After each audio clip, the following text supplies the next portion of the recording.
Well, just like we all thought, the Steelers beat the best team in football. Welcome back to the Boardman Black and Gold podcast with Zane and David. The Steelers won 27-20 against the Indianapolis Colts.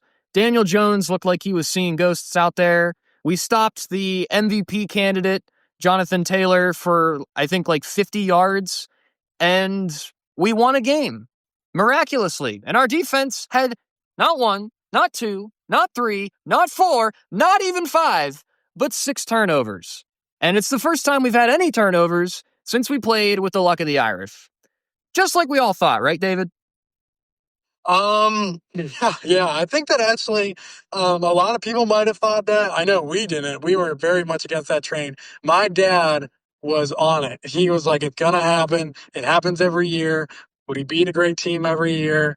He was like, "I'm telling you, it's gonna happen." And I was like, "I just don't think it'll happen this year. Like, like after the 2 games we've had, I don't see it happening." And man, I mean, yeah, we did.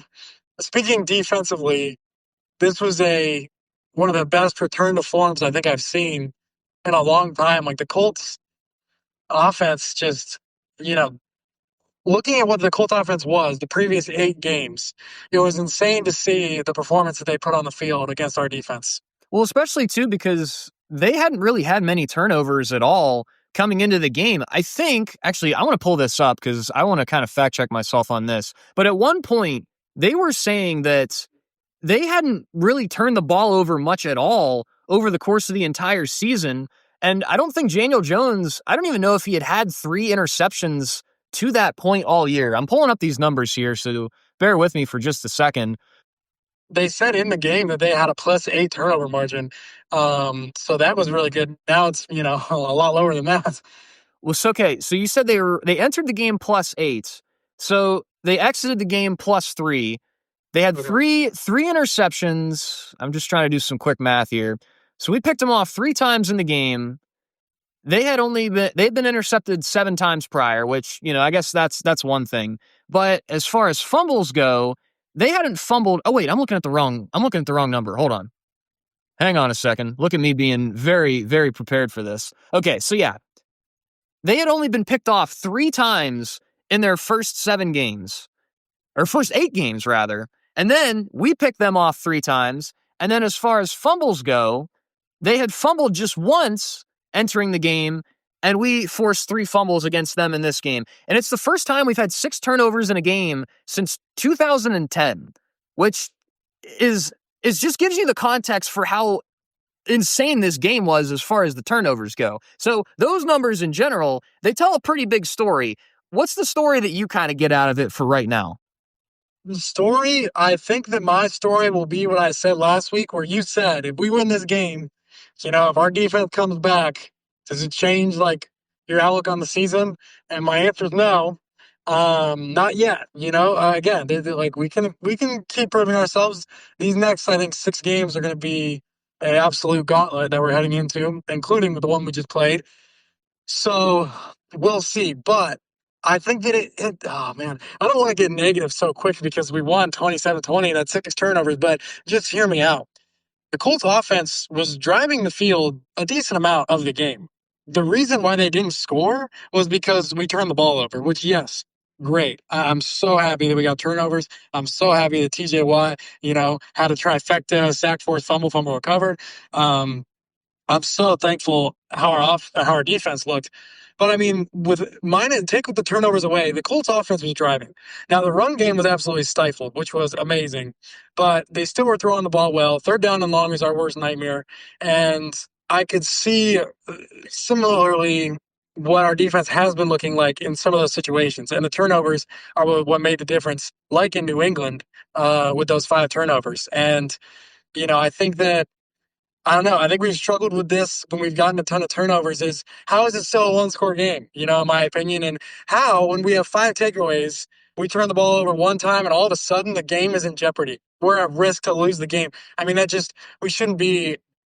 shouldn't happen. You shouldn't have that many turnovers and still almost lose, Yeah, absolutely. I'm right there with you because, I mean, they would have had to recover an onside kick or 2 essentially at the end of the game to actually at least even tie the game. So in that regard, Was it a 7-point game? Yes. Did we win more convincingly than that? I think also yes. I think that's also true. But you're absolutely right in that we did give up a ton of yards. We didn't give up much in the run game. Jonathan Taylor, 14 carries for 45 yards. We actually stuffed him on a couple of third and short. Yeah. And then they ended up going for them on fourth down, and they were 5 for 5 on fourth down, which was something else. And let me finish this thought, and then I'll let you kind of get on that. But Daniel Jones, he threw 50 times, and he still had 342 passing yards. And I think too, we were playing a lot more zone defense this game. I don't know if you picked up on that or not, but that was very noticeable to me. That Mike Tomlin, as much as we have been degrading him these last several weeks about, hey, why are we still in man defense? They did switch up to zone, and it worked in a way that we did get turnovers, yes, but we still gave up a ton of yards, and we still gave up fourth downs, and we still gave up 20 points. So it's a mixed bag for me, especially, and I think it seems like it is for you too. Absolutely. And I think that, yeah, I noticed that there was some zone, and I was definitely appreciative of that. However, I still don't get how they're able to just shred us like that. Like, besides the play that Patrick Queen made, I still really wasn't too impressed with the secondary. I will say I was impressed with Kyle Duggar being able to fill in the way he did, and that he made a couple of good plays. Um, but yeah, I think that the fact that I think that any third down that was 3rd and 5 or longer was converted, every single fourth down was converted. I mean, that's not winning football. You're not going to win the game with doing that. And I think that, like, I don't know, do we have to get 5 or more turnovers to beat a playoff team? Like, is that what it's going to take? Because, I got to say, too, I am extremely negative on the offense this week, just because, again, 6 turnovers, same thing with New England. Like, again, like I think that this isn't new. The Patriots are 7-2 also. Like, we did this earlier. Stop acting like it's so impressive. We've done it, because when you get 5 or 6 turnovers, yeah, it's pretty hard to lose a dang game. And I think that, like, this is who Mike Tomlin is. He relies on his guys to make plays. And when they make plays, guess what? We're probably going to win the game. And when they don't, we're probably going to lose. It's the same team. It's frustrating that, we're not more excited about this. I mean, hopefully this momentum could carry over into next week, but I don't know. I think there's you see the takeovers, or sorry, turnovers, my goodness. You see the 6 turnovers. You see those flashing numbers, Watt getting in there, Highsmith getting in there, a lot of interceptions. But I think if you look deep into this game, there's a lot of flags here that are, I think, worrisome still. Well, if you take into account the fact that we are second in the league in turnover margin at +9, only behind the Bears, which that's actually kind of shocking to me that they're so high up there. Yeah, they're at +13, and it's a lot of the reason is because they're just picking the ball off left and right. They've got 13 interceptions this season. But again, if you look at the numbers, 6 of our turnovers came in this game. 5 of our turnovers came in that Patriots game. That leaves 5 more turnovers over the course of 6 games. So that's less than a turnover a game. And again, how much did we rely on every single one of those turnovers to win this game against the Patriots and this game against the Indianapolis Colts? Like, if we had any less turnovers in this game against the Colts, do you think that we win? Do you think that we win at all? Do you think that we win, what's the question? Do you think we win if we have less than 6 turnovers? I'd say no. I think that, honestly, when we turned the ball over, when we had 5 turnovers, because the Colts still had 3 timeouts, we had a lot of time left, and I think at that point it was a 10-point game, or maybe it was 14. I'm not sure, but at that point I was like, yeah, like we're gonna lose. Like, we're gonna lose this game, because before that Joey Porter interception, they were moving, like they were getting things going, and so yeah, I think that if we don't have all 6, maybe if we have 5. But I think if we have 4, we're going to lose. And I think that, like, that just goes, like, look, I get if people are going to say, like, oh, well, Aaron Rodgers, like, we got Aaron Rodgers. It's different. It's not different. This offense is not different, because they can't score more than 27 points when you get 6 turnovers. Like, that's ridiculous. And I couldn't be less dissatisfied with the offense, which is a shame, because I don't think that there's a person to point at and, like, blame them like in the past, where it's been like, well, the O-line was garbage. Well, we don't have wide receivers, which is still kind of true. well, we don't have this. It's like, no, we kind of have roles everywhere, and nobody's playing horrible, but our offense just looks so lackluster. And I think that like there's no excuse that you almost lose the game when you have 6 turnovers. Like your off, the excuse is your offense because what the heck are they doing? Even though our defense wasn't perfect, but yeah, I don't know. What do you think? Well, I think the fact that they didn't cash in on the very first turnover, which was the muff punt, I think that was poor. I did appreciate the fact that they went for it on fourth down because, again, at that point in the game, it's 7-0 Colts, and your understanding of this team is that they're just going to score on every drive. So I appreciate the fact that they weren't settling for a field goal after being inside the 10-yard line, essentially, to start that drive. So I'm happy with the fact that they actually went for it on fourth down, which has not been something that Mike Tomlin has been opting to do pretty much at all this season. So I appreciate that. The execution of which it was not sufficient, and they did not score on that drive. But then after that, I mean, I just watched the condensed game, just maybe 30 minutes before we started recording this. And then, you get out of the first quarter and you're thinking to yourself, okay, the Colts they've only scored 7 points so far, but we scored 0, and we're not going to be like, it doesn't look like we don't have much momentum at all. And then you get that TJ Watt forced fumble on that sack. And that's when things really started to set in. It's like, oh, the defense might actually be back this week. And then they did score off of that one, which was great. They were moving the ball to Darnell Washington a good bit in this game. And then they get that next interception from Peyton Wilson. And then they go back and they score on that drive again. Now, at this point, you're up 14-7. And then just before the half, you get the ball back.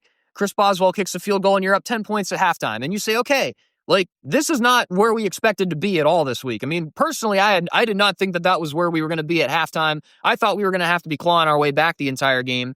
So maybe in a way, maybe the offensive plan changed a little bit. Maybe it was, hey, let's possess the ball a little bit more now that we do have an opportunity, with the lead. Because I don't think we ever really thought we were ever going to be in the lead in this game, especially after what we saw in the first quarter. And you did see that we tried to run the ball after that. We tried to run the ball in the third quarter, and Jaylen Warren probably had his worst game of the season outside of the 2 touchdowns, which, were kind of just, goal line touchdowns and whatnot. So I think part of it has to do with the fact that the rushing attack was not very good this week.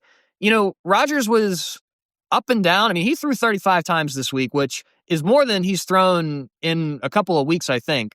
So for me, it's like, yes, I understand where you're coming from with the offensive concerns, but I don't know. I think, again, if you have a normal day from Jaylen Warren, then I think this game is much more in our favor, if that makes sense. All right, yeah. So I think that I would agree, when we get that run game to what it normally does, I think that our offense would have been a lot better in this game. I didn't know. I don't know if the Colts defense, how good it is. I'm not really. I think that they're a pretty, from what it seemed like, middle of the road, a little above average defense. So, it was unfortunate to see that too, because like what we've been saying in past weeks, like that's been the best part of our offense. Like when we go away from the run is when bad things start to happen. So yeah, that was a little alarming, and I think that that caused, like, specifically I can think in the second half, like we until the fourth quarter we couldn't really possess the ball. Like we punted right when we got the ball at half, and then really I think a lot of our time of possession came from all the turnovers. Like it wasn't necessarily the prolonging drives or anything like that. Like the Colts had like. I think the Colts had like an 11-play drive, and they hadn't even gotten past midfield yet at one point, and that's just insane. Like again, how are we letting that happen? How are we letting them get those third downs? But yeah, I think that offensively, it's nothing like alarming. I think it's like nothing we haven't seen this year. So like, I think that I just wasn't the most happy with it, but it wasn't like oh, this needs to be fixed immediately. Because for me, I'm like, this seems pretty par for the course so far in 2025. Sure, that makes sense. I mean, you definitely want to see a holistic game as far as the team goes. You want to see a holistic win. You want to see the defense have 6 turnovers, and you want to see the offense, fire on all cylinders. I think the fact of the matter is, as Steelers fans, we just can't expect both at the same time. Because right now, it's kind of one or the other. Early on in the season, it was, okay, the offense is clicking, now the defense sucks. Then it was, oh, the defense is better, but the offense isn't quite as efficient.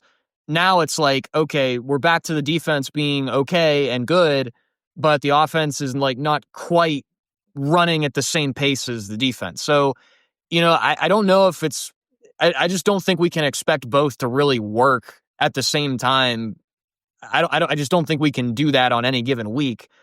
And I think that's probably my main concern with this team is that I don't think this team can go very far if they don't figure out how to do both at the same time. Well, I agree, and I think that our team relies too heavily on momentum. I love momentum, and I think it's great, and I think you got to fight for it. But I think that I think Mike Tomlin's a coach who also relies on momentum. I think that like when he talks about his game management, when people have asked him questions, because he does things that are like, what the heck.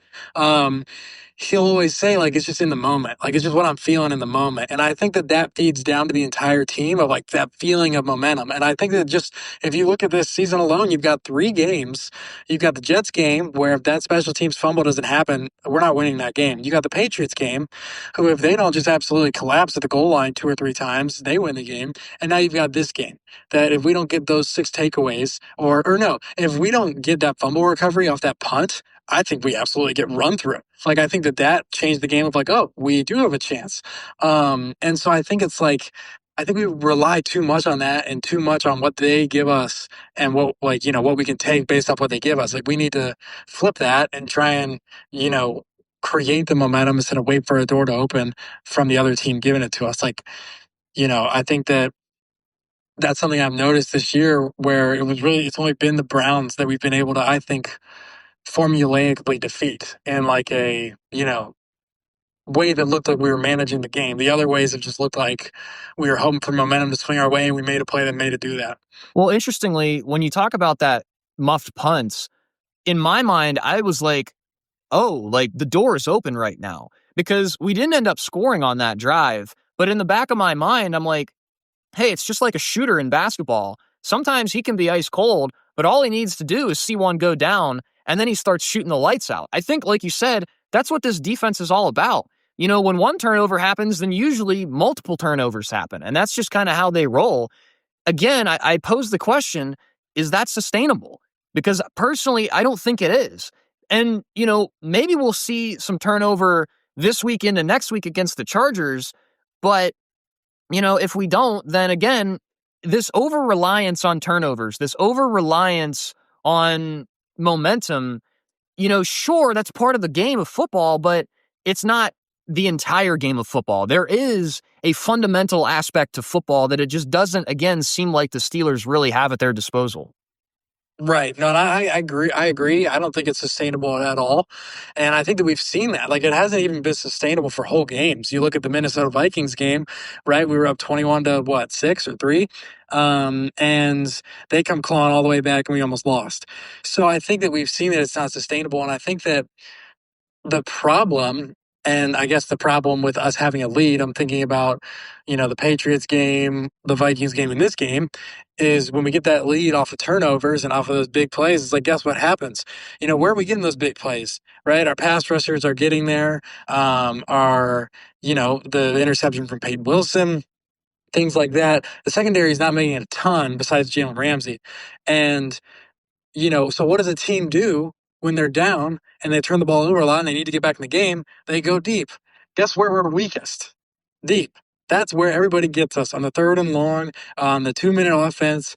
And so it's like, yeah, it's not sustainable because guess what? You could turn an easy win into a heartbreaker because of how our defense plays with the secondary specifically. Yeah, it's true. And like in watching the condensed game, the zone defense did work to an extent, but like you said, on those critical drives late in the game when the Colts are in just scramble mode where they have to score quickly, that zone defense got picked apart.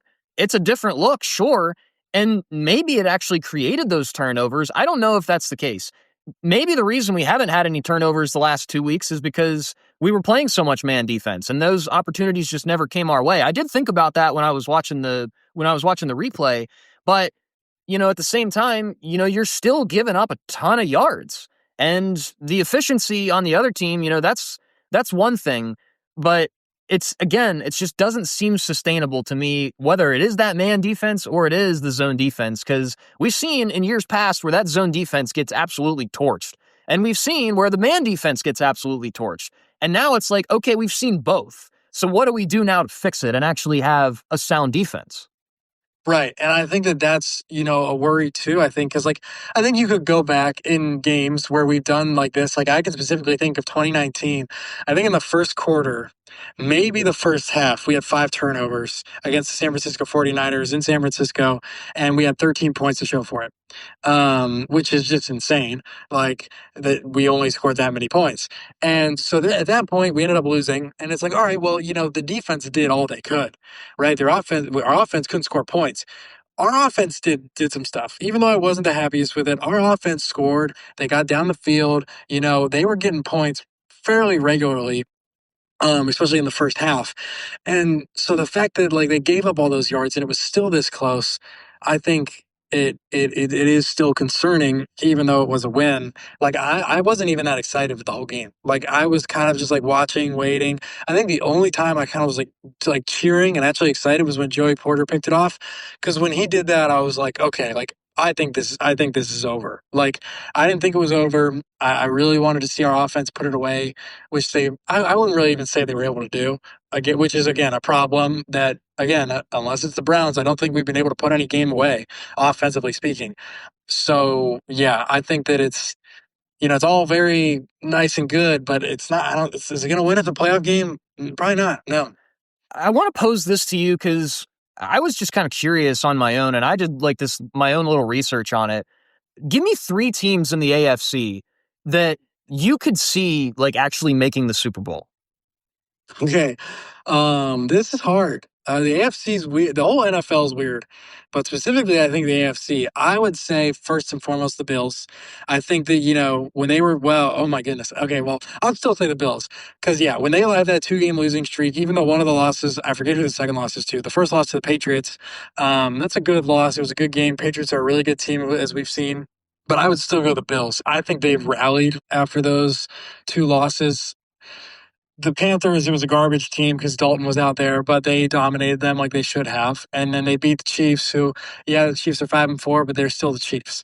So I would say the Bills. I would also say, I want to say Denver because I like them. I just like it. I like what they got going on over there. I know it's a lot of close games. I know it's a lot of close wins, but man, it's against some good teams. The Eagles, I forget who they just played this previous week, but they can play, and I think that they have that. Once you know that you can win games like that, you can do it every week, which they're doing. And so I think I could see them getting some playoff wins. Then the last team I'm debating, I'm thinking man, I still want to say the Colts, but I also like the Patriots, but I don't like the Patriots a lot because they've been in a lot of close games, but so has Denver. So I don't know. I would say that third spot would be filled. I would say Patriots over Colts. Okay. What So about you? so in my little research, I'm looking at the top teams in the AFC. Currently the teams that are in a playoff spot. There's one team that is not in a playoff spot, which I'll indulge in a second. But looking at the Colts, the Patriots, the Bills, and there was one other team I'm trying to think of. The Broncos. You mentioned them. Looking at their wins, yes, they have a couple of good wins, but they also play bad teams very poorly, if that makes sense. And there's also some times where they have these weird games where so you mentioned the Broncos this last week. The Broncos beat the Texans this week, and it was a low scoring affair. Neither side really did much of anything offensively. And sure, the Texans might have the best defense on paper in the NFL, but my personal opinion of the Texans is that they are just completely garbage. I don't think they're any good at all. And I think for the fact that the Broncos didn't do hardly anything against them, that just puts me in this mindset that I think every single AFC team is in fraud watch, including the Steelers, absolutely including the Steelers. I mean, it doesn't take much to see that. If I had to pick, ironically, my pick to make the Super Bowl out of the AFC is a team that is not in the picture right now, and it's the Chiefs. Really? Yes, You know who I think is a dark horse that I think could end up in the Super Bowl? the Ravens, probably. Yep. I think with the like, and you're completely right. The entire AFC is on fraud watch, and maybe this is the year where all we have to do is just get in, because who knows what the heck's going to happen. But I think the Ravens are back. I know their win was against the Dolphins. Lamar's back and healthy. John Harbaugh's John Harbaugh. They got rid of Jair Alexander. Their defense is back. I think that they're going to be making a push for the division in the playoffs, just as much as we are.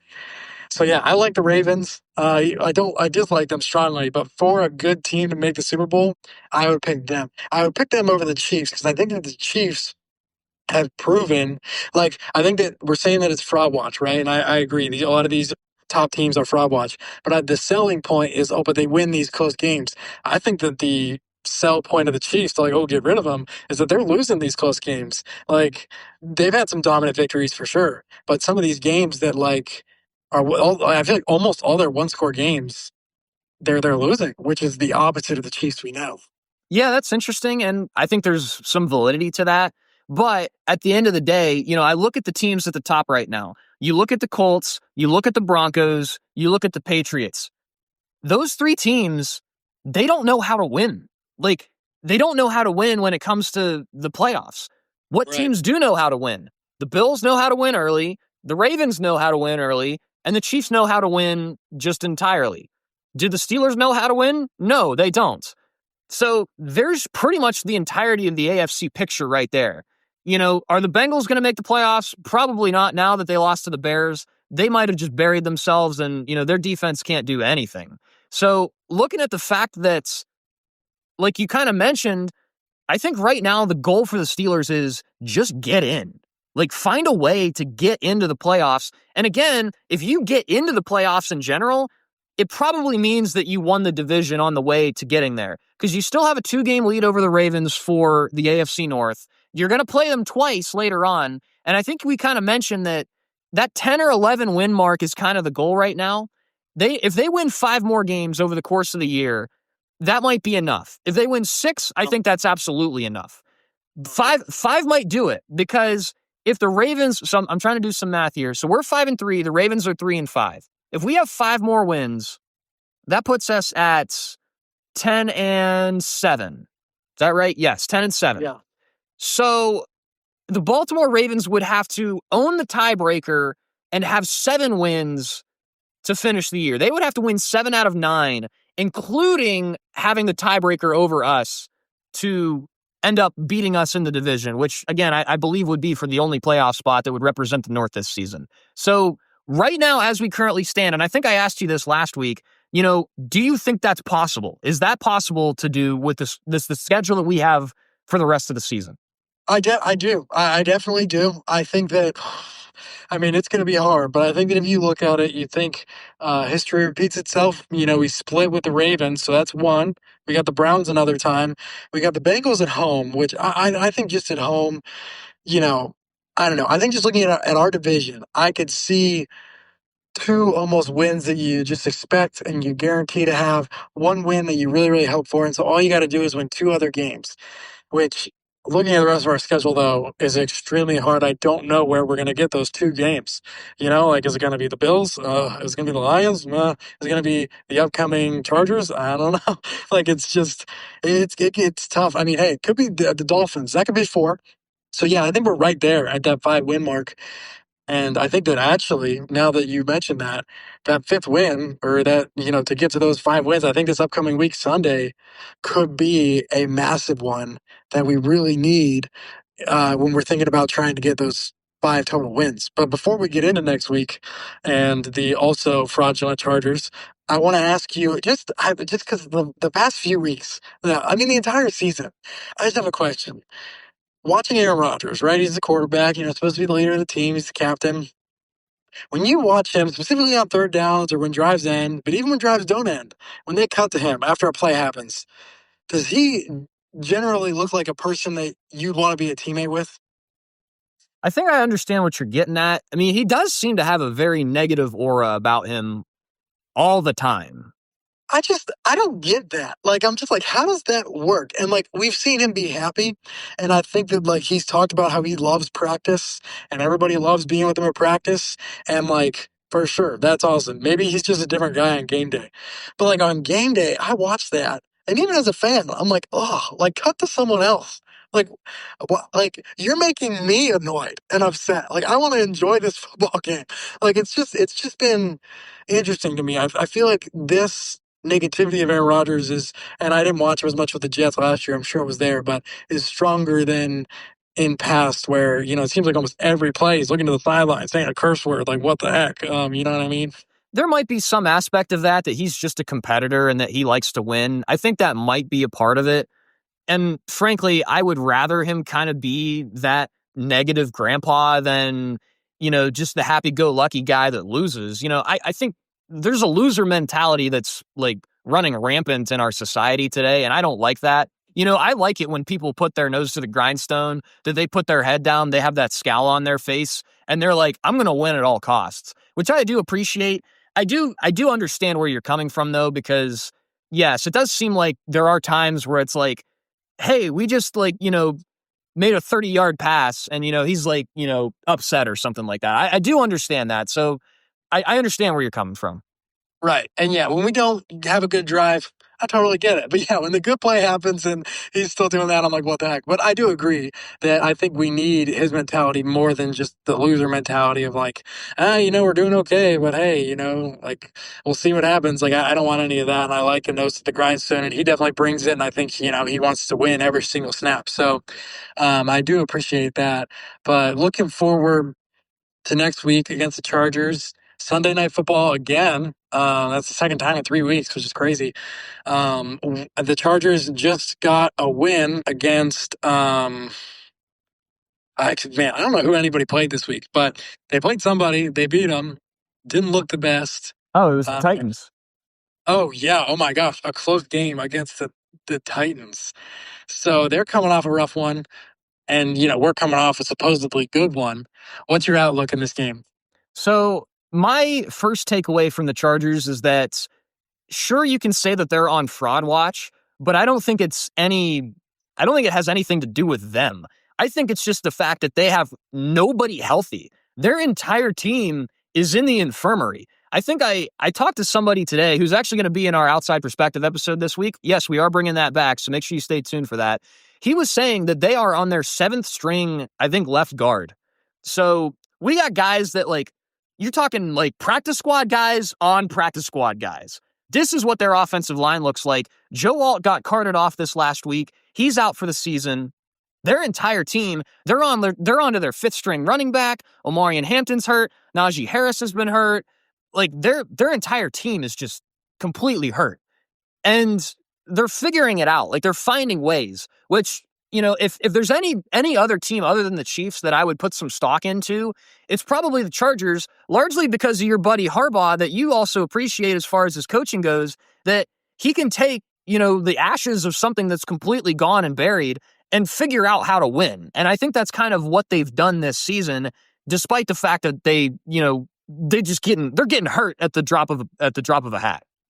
Yeah, and that's a good point. I did forget. I do remember seeing their O-line just being decimated and their running backs, struggling. So that is extremely valid. And I think that, yeah, even though, Ohio State couldn't stand Harbaugh and what he did to us the past 4 years, he's another good Harbaugh. I mean, they can't be bad, it seems. So, and it seems like he hasn't had a lot of years in the NFL, but when he's in the NFL, it's almost guaranteed they're in the playoffs and something epic's going to happen. So, yeah, I don't doubt that this team will be fighting for a playoff spot in, their division. And I think that hopefully I don't know, they might figure some things out with the health issues, but they're still obviously winning. Like they still can beat good teams, even though Tennessee, that was a rough one. But I I don't know. I think that Justin Herbert hasn't looked as good in previous years, specifically just in turnovers. I feel like his interceptions have been higher than normal, especially higher than last year. So I think that is a good stat for us, especially with this O line, getting worse, us rising in that pressure. Hopefully, sometimes we'll see. Hopefully, our pressure is high, but yeah, I think that like with the injuries, they are a susceptible team. But honestly, my outlook, I think that over Mike Tomlin's career, and this was a statistic they showed really for Ben Roethlisberger in his last year, but over Mike Tomlin's career, we perform very much below average when we're out in the West. And so I do not think it's going to go that well. I was kind of looking through the last several times we played the Chargers, and it seems like we just flip back and forth. Like, we'll win one, they'll win one. We'll win one, they'll win one. And a lot of these games have been super high scoring, too. And you're absolutely right in the fact that Justin Herbert is turning the ball over a lot more this season. He does have 8 interceptions. And actually, in general, the Chargers are turning the ball over a lot. I'm pulling up these numbers here. So they have a -4 rating for their turnover margin, which is, again, that's pretty substantial. So, they are turnover prone right now, which, again, hey, we're coming off of a game where we had 6 turnovers. So theoretically that should be a good sign, especially, again, with the fact that their offensive line is, practice squad guys that they just pulled off the street. So yes, the forward thinking aspect of this game says, yes, this should be a effective game for the Steelers defense. Is that going to translate to, again, what you're talking about and the fact that they have to go to the West? I've kind of been of the mind that Los Angeles is kind of, Pittsburgh West. So I feel like there's going to be a lot of Steelers fans at the game. The last time we played there, I think it was the Sunday night game. It was that shootout where we were down by a ton early on and we kind of clawed our way back. And then ultimately we just couldn't finish it off at the end. So this one's really weird for me. And I've been trying to, all day long, I've been kind of thinking about this, what's my prediction going to be? I don't really know where my mind is taking me. And, I try to think of, okay, what are we doing? What is the other team doing? What have they done recently to kind of parse this evidence together into what a prediction is going to be? But this one, I feel like it's almost like you flip a coin and you kind of see what it lands on personally. Yeah, I agree. And I think that, the flipping back and forth, even though I do think there will be a lot of Steelers fans, which, quick thing, shout out to the Steelers fans. They showed up this week. That was awesome.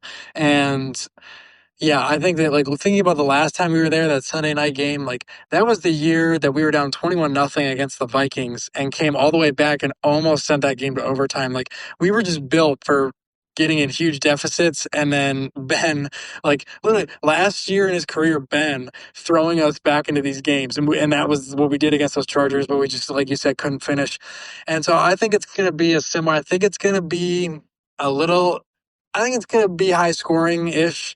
And I think that it'll be close, like it feels like it always is. But because it's in the West, I don't think we're going to win this one. The interesting thing is, so the Chargers have a top 5 offense pretty much in every offensive category, except for rushing, which, again, when your top 3 running backs go out, it makes sense, but they're still a top 10 rushing team. So overall, they're a top 5 offense. But as far as efficiency goes, they're not scoring as much as the Steelers, if you can actually wrap your brain around that. So the Steelers are largely efficient and the Chargers are largely inefficient. But, this is 2 completely different looking offenses. Right now, if you just look at the numbers, the Steelers offense, as far as yards go, is a bottom 5 offense in the league. But we're still middle of the road scoring. And the Chargers are top 5 offense in the league as far as yards go, but they're not scoring as much as even we are. So, does that change your mindset on things? How does that kind of affect your outlook? I don't think it changes it too much because, just like we proved last week, the Steelers like to break tendencies, right? The Colts had all the upward tendencies, all the, the great rushing attack, all these great things. The exact opposite happened in this game, right? They absolutely crumbled, and our defense was better than it had been the entire season. So I do think that the Chargers are going to be able to finish a little bit more, and I'm going against the statistics this week because they turn the ball over a lot. We just had the most turnovers in a game this year, and since we've had since 2010, and we don't really turn the ball over that much. So I think that definitely going against statistics, but I think that I'm going with my gut. We went against our gut with the Bengals game, and that got us. And I mean, hey, the Steelers proved me wrong this past week, and I hope they do it again. But I'm going with my gut and thinking that we're going to lose this week. So what's your score prediction? I am going to predict high scoring. I'm going to say 34-28. We lose. So close game. I do think it's going to be close. I was debating between a 7, or I guess that's a 6-point game. Or yeah, I was debating between that score or like a 10-point game where like a field goal or a touchdown puts it away late. I could see the Chargers maybe putting it away late, but I do think it's going to be a really close game. Okay. I mean, I think that's also going to be true. However, I'm going to lean to that 51% of me, and I'm going to finally give us some parity in our predictions this week. Okay. And it's not because you're saying a loss. I want that to be out in the airwaves. It's not because you're saying a loss that I'm predicting a win. I have that 51% of me as opposed to the 49% of me that is thinking there's going to be a loss. I think that this one's going to be in our favor, and for the reason that I also think that the Ravens are also going to win this week. If the Ravens win this week, I think we also win this week, and I think that's just going to kind of set things up for this mad dash to the finish. Who can get those 5 wins? Can we get those 5 wins? Because, again, I'm looking at the rest of our schedule, and I'm like, I don't know if we can get 5 wins, but I think there's a possibility that we could actually win this game that's right in front of us. So I'm going to predict that this one's going to be a win. I'm going to say it's actually going to be a little bit more low scoring than you. I don't think either team cracks 30. I'm going to say it's going to be straight up 27-24. The Steelers will win this one. Okay. Well, I like that we're picking different, and I hope that you're right. And hey, you know what? If we win this game, I think not the hope that we were talking about when we were 4-1, but the hope that just like, and especially with this year, like we talked about with AFC being on fraud alert, I think that this year all we got to do is win, and if we can win this game, I think that hope will be restored that we can just win. And so yeah, I would love to see you win this game. So I'm rooting for you to be better on the predictions than me this week. Okay. Well, it's interesting too, because when we were talking about like the turnover aspects of this last game, the word that just kept coming to my mind is hope. As far as like momentum goes, when you have momentum, you have hope. When you see that muffed punt, when you haven't had a turnover in 4 weeks, you start to have hope. And we love hope and we hate hope because the Steelers love to have false hope. This is that 1% of me that's kind of diving into the hope this week. And I'm really, again, hoping that this one's going to be a positive outcome. If we don't win this game, is it unexpected? No, I don't think that's necessarily the case. But I think that there is a okay chance that we do win this one. And it's interestingly enough, your dad was all over the win in this game. So, Yeah. there is the possibility, I feel like. It's not as impossible as people think, especially with the fact that the Chargers, they're so injured right now. Well, yeah, and I mean, I think that's a good point. I like that hope, and we'll see what happens out there in the West. Hopefully, we can change some things around and switch up our fortune when we're out there. Hopefully, that's the hope. We're gonna keep saying the word hope. Hope that's the only thing that we can really lean on, and we wouldn't have it any other way as Steelers fans, would we? No, we wouldn't. We wouldn't. And I'm excited. I'm excited to watch some Sunday Night Football, and hopefully, this momentum that we're talking about here can compound into this week to another win. That's the idea. We're hoping for it, and we're hoping that the Steelers can make good use of our time. Because I know the last time we had a Sunday Night Football game, you were saying, hey, make this worth my time because I've got work early in the morning and, staying up until 8:20 at night to actually start a football game.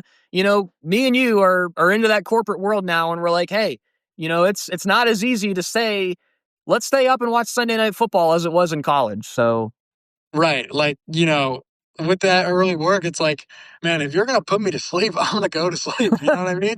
It's like you said, it's not like college anymore. Like, so hopefully this week I'm wide awake. I'm hoping to be wide awake as well. And as always, Boardman Black and Gold is sponsored by Zecca Enterprises, crafting furniture solutions in northwestern Pennsylvania. You can call 919-406-4679 to turn your furniture problems into furniture solutions. A good episode of the Boardman Black and Gold podcast with Zane and David this week, and we will have an outside perspective episode this week with a real-life Chargers fan, so be sure to keep an eye out for that one coming out in the next couple of days. As far as we go, I'm predicting a win. David's predicting a loss. We will see who has the first game up in our season-long predictions. What is this? This is week 10 we're coming into, and we finally have some parity between the two of us. So make sure you tune in next week to find out who actually has the leg up in our season predictions. And hopefully, for my sake and for all Steelers fans' sake, it is after a Here We Go Steelers win. As always, thanks for listening to Boardman Black and Gold. Zane and David signing out. We will see you next week.